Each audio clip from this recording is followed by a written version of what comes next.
Well, welcome to our Stitching Chronicles Kendall's version. You'll see this one's just me. We're trying out a couple of different things, and so this is my project vlog for the perfect classy stockinette sweater. Why are we going for a classic stockinette sweater? Firstly, this year I really loved some of the things that I've made. I've made like a book club cardigan by Sari Nordlund. I've done the poetry pullover by Sari Nordlund. I've done the Salty Day sweater last year by Katova Kika. So lots of things that are intricate, have cabling, lace work, but they're not great when I just want to sit down at lunch and knit something without having to think too much. So the hunt for the perfect classy sweater has led me here. So I've wanted to make one for a while, but I've just been on the hunt. I've looked through Ravelry. I've had a look at so many different patterns. Originally I was like just looking at some raglans, and then I was like, oh, my friend has this really nice like saddle sleeve jumper. Maybe I should do one of them. I've just been looking and looking and looking. And then a week and a half, 2 weeks ago, someone posted one on Instagram and I was like, oh, I think that's it. I think that's the one. And then when Sarah and I were out doing our hunting, I found the perfect yarn that I think will work. The brief is a fairly simple stockinette project that I can pick up and take with me places. Not allowed intricates, no cabling, no lace work, just knit and rows. It has to work with this Chaska yarn. So this is the yarn I picked up for it. This says DK weight yarn, but it could be quite a light DK weight yarn. 60% merino wool, 40% super kid mohair. So we're hoping for like a 4-ply fingering held with a lace already put together in this. So that's kind of what we're looking for. This is in the color 6, in the Puree Fine DK 8-ply range, and I only have 5 balls of this. So I've got 1,000 meters, which I think is doable, but I am a little bit scared. So that's the other add-in. And I'm hoping that maybe it has a saddle shoulder, because I've just seen some of them in stores. Country Road had a beautiful one, as well as a couple of friends have made them. Someone posted on Instagram their finished matcha jumper by Vert Knit, and it was done up in this very similar green that I was looking at anyway, meeting all the criteria. So it's got a saddle shoulder, classy, nice collar, nice cuffs, just looks really, really nice. So that's the plan. We're going to aim to do the matcha sweater by Vert Knit in the beautiful green color. Next thing I have to do is put the swatch together and actually see if that's going to work. So this is first try at my gauge swatch, and we're pretty on par with our row gauge across. I needed 22 and I think I've got 23. My row gauge is a bit off, but I'm going to check the pattern and see if that matters or whether I just need to keep going or do less. Hello, so yesterday I cast on the upper neckline for the matcha sweater, and this is what we're working with so far. Might not look like much, but it's probably about 90 minutes, 2 hours work after doing the swatch. It has German short rows to create some of this shaping, which I have attempted before in my loom sweater, but it kind of left a little bit of a gap. But this pattern, Vert Knits, has put together a stunning pattern. She like goes through every detail you could think of. She's popped it in there. So it just said to treat the double stitch that you create from a German short row as one stitch, and I think previously before I'd kept it as 2 separate ones. So if you haven't done them before, fantastic way of explaining it. My only hiccup is that somehow in placing all my markers, I placed them incorrectly. So when I checked my stitch count at the end, they were all correct except for one had one too many and one had one too short. And then what I actually did, she's got this beautiful pearl and then knit detail, and what it actually did is it pushed it out by one, and normally for me that would mean that I just completely frog it back and start again, but I was like, no, we can ladder back. So I laddered back to the cast on row for each one, and fixed it so that, you know, it's all back in the right spot. And I didn't want to have to worry about the stitch count being wrong or my knit and purl being one stitch over for the rest of the pattern, if I could just fix it here before we did any more. So this is how it's looking, and I'm hoping that tonight I can join, get up to the part where I join the neckline. I'm working on the recommended 3.5mm needles, and I will just have to see how I go for the length of the garment, because she says that her row gauge does not quite match up to mine. She does give you some equations so you can work out how to make your rows match and add in an extra 1 or 2 here and there. But I'm worried about my yarn, and so I might not do it for this one. I definitely, like, I'm already looking at it going, I think this is a sweater that I'd remake, because there's so many different adaptations to the sleeves, to the armholes, to the, like, putting a turtleneck on it. So I think I'll probably end up making it again. And so because of that, I'm just going to do this first one as recommended, as the pattern suggests. But yeah, it's not quite the easy stockinette that I can take with me places yet, but it will be soon.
Okay, so it's been probably about a week since I checked in last. This is about day 10 of working on my Matcha jumper by Vert Knits. We have definitely made some progress, and we've got it to the perfect stockinette that I wanted. But the problem with this is that I then fixate on it and I don't work on anything else, and so I finish it really quickly, and I then need another stockinette project after that. Not to say I finished that, I definitely haven't finished. This is how we are looking though. So we have joined. We've joined in the round, we've separated for sleeves, and we're working through the body. This is probably about 17 hours of work. I haven't knitted a lot, but I say that, but 17 hours in 10 days is still a lot. But it's really brainless now, so I just have to knit the body till it's the length that I'm happy with.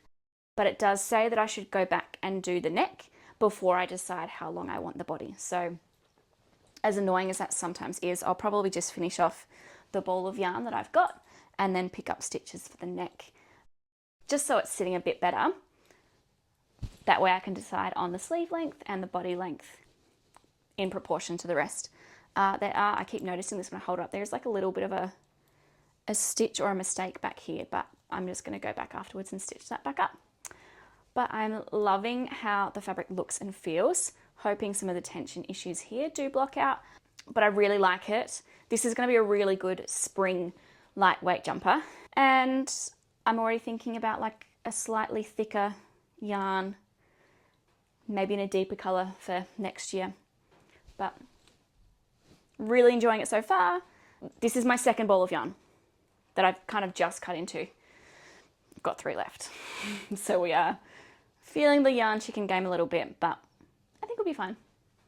And if not, I'll pick up another one and do the cuffs in different colour, and hopefully it's, a different dye lot of the same colour, and hope that it's not too noticeable. yeah, I've got book club tonight, so it will come with me to that, and I'll just be able to keep knitting in the round.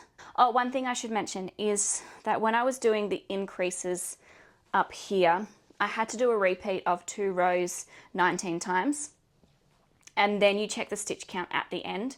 And so my worry was that if I checked the stitch count at the end and I was wildly out, I'd have to like frog back heaps of work. So I've done this for some of Sarah's patterns before, where I just start a Google sheet, put in the formulas, and track where I'm at. So at least that way I know I'm roughly in the right vicinity. I think I was still short 2 rows at the front and 2 rows at the back, where I'd just forgotten to do a double body increase, but I quickly did that in the body. Shouldn't be too noticeable, but yes, it meant that I was picking up on mistakes like that a lot quicker, rather than like, oh no, I'm at the end and I'm 20 rows short or 20 stitches short. So hoping that the fit's going to be okay. It's fitting my mannequin that I've been putting it on every day all right. I'm hopeful. So this is my progress. 10 days, about 17 hours. And I've been taking photos every 5 hours of work, roughly 5 hours of work. It comes a long way in 5 hours. I'm actually surprised, but yep, I'll catch you back around when I've done some more.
So it's been 3 weeks officially since I cast on the Matcha sweater by Vert Knits, and I'll show you an update in just a second. I wish I was filming the other day, because with this pattern it says to do the neck band before you finish off the body or the sleeves, so you know how long you want it to be, and it sort of helps everything sit better.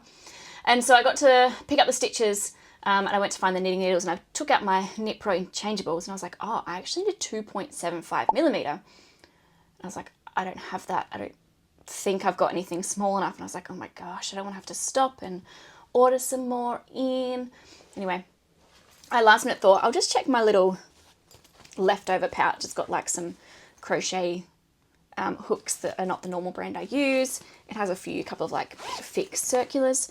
And so I just like looked in and I was like, oh, I forgot I ordered some. I can't remember what for. So then I found my 2.5. Might have gone even smaller than I was supposed to. Actually, I think that was right.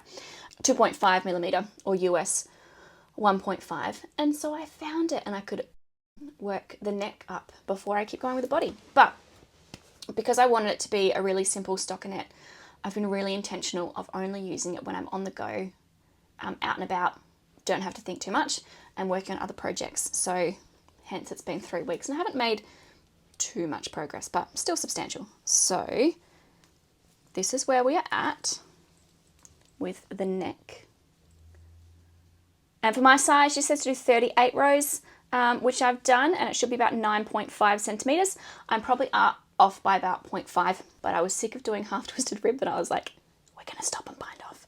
But yes, loving it. It's gonna be so cozy. And we're about that far. So I'm gonna keep going, just knitting round and round. And I'll probably pick up for sleeves soon. I'll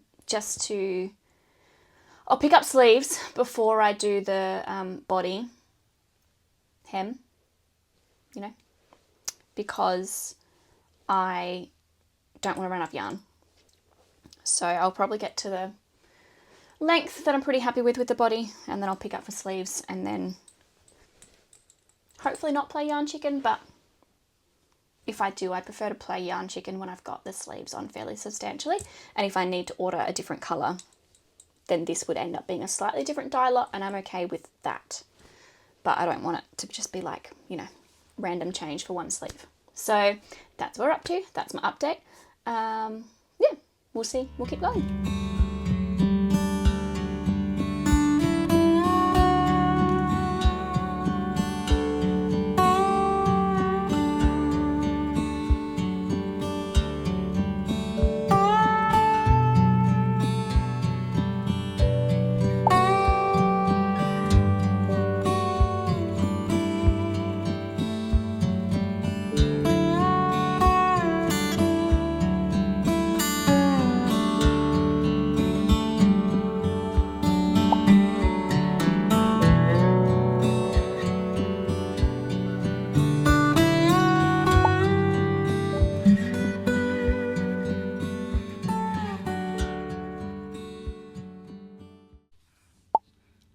So this is where we're up to with my matcha jumper. I was actually needing my cables that I was using on the sleeves for another project, so I had to rush through the left sleeve, and it took me just over a week. So I'm pretty happy with that. And the cable's free now, so I can go and use that on my other project.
sweater is finally done. It's taken about 8 weeks to get to this point.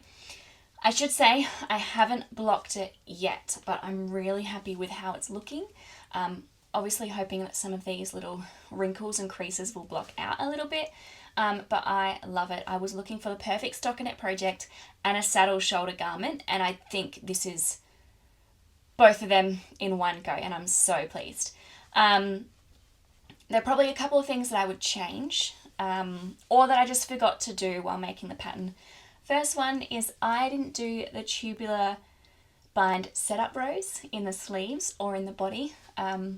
I just don't like how sometimes it cinches in and makes it too tight, and I quite like the look of it like this.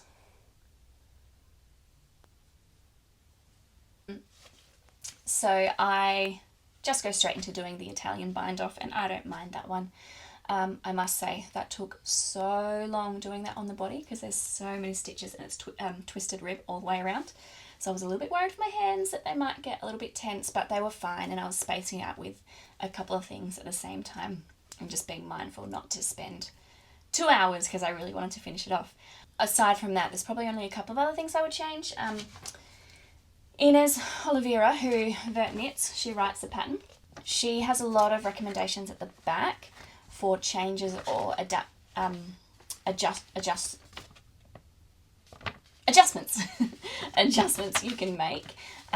So for a different row gauge, for example, wider shoulders, deeper armholes, wider sleeves, or even bust starts. And I didn't feel confident on my first one to put any of those changes in, but I really would like to make a second one and put some of those adjustments in or modifications in, so I know or have a better understanding of how a garment can be constructed or changed. And as I said, this is a saddle shoulder with raglan increases, and I really like the finished look of it. It's probably not as dramatic of a saddle shoulder as some other versions are. My row gauge didn't match quite to the patterns, and so I know that's entirely my fault, and I knew that that would be a result, but I also didn't mind that.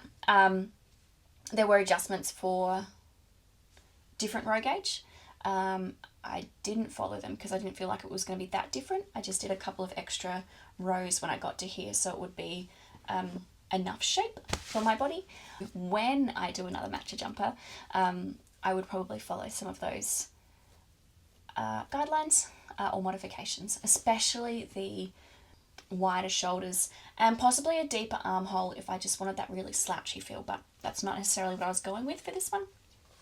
I just wanted a really nice green knit for spring, and I think that's what I've got here, so I'm stoked. I also, probably the only other thing worth mentioning is there is like a couple of spots here along the neckline that I probably just need to cinch in behind. I think I did a lifted increase the wrong way, and so it's left a gap like you would with lace work. And again, there's another one back in here somewhere. Not super obvious, but I know it's there, so I'd rather fix it. And I think just some stitching from behind will fix that. And as I said, haven't blocked it yet, so I think I'll block it before I do that. I also haven't folded the neck band down, the collar down. And again, I'll block it. I'll see what the fit of this is like post-blocking. Right now, my current decision would be to fold it down and stitch it down, because I think it's too tight and would irritate my neck if it was that high all the time. But if it blocks out a bit looser, then I'll leave it up. Alternatively, if I do a future one, I might just make sure I pick up more sleeves so it does end up with a bit of a looser fit. But I love it. It's got this beautiful like saddle shoulder here that comes down the side and has a pearl detail all the way down, which should be clearer once I've blocked it. I will say the one thing that I did like about this one is it's got the saddle shoulder and the raglan increases, and it meant that I didn't have to pick up stitches for the sleeve. I could just put them on hold, and I think that gives it a really nice clean finish. I was a bit worried about playing yarn chicken. I bought the yarn without a pattern in mind, originally thinking that maybe I'd do a vest or something, so I only bought 5 balls of the Chaska Puree, which is a fine DK or a fine 8 ply. So there's 50 gram balls, 200 meters in each ball, and so I only had 1,000 meters, and so I was a little bit worried about playing yarn chicken. But as you can see, I've still got a decent amount left. So this is 24 grams or 100 meters, and so I could have made the body a bit longer, but I just didn't know how much yarn I'd need for the ribbing, so I started with a fresh ball for the ribbing. And again, I could have had the ribbing go longer, but my hands were sick of doing twisted rib. I'm really happy with the length. It would hit, like it hits where my jeans start. It will probably drop a bit more in blocking, maybe, we'll see. But I really like it and I'm so excited to wear it. I'm hoping we get like a spring that's not too warm. If we go straight from like cold winter to hot summer, I'm not gonna be able to wear it, but I'm hoping there'll just be a couple of nice cozy days in there that I can wear it. But yes, if you are looking for a saddle shoulder or just like a really easy, once it's started, easy stockinette project, this one could be for you. It was so great just to take everywhere with me and not have to think about it too much, not have to follow a pattern or a chart really closely. I'm excited to make another one, whenever that might be, with whatever yarn. I think I'd like to go with a slightly thicker yarn, maybe a darker colour, maybe for like autumn or winter next year. Thank you for following along this journey with me. I hope you've enjoyed it. I know that Sarah and I have been a bit nervous branching out and trying something new, so hopefully it's worked out, and we'll see you next time, whenever that might be. Who knows what I'll cast on next.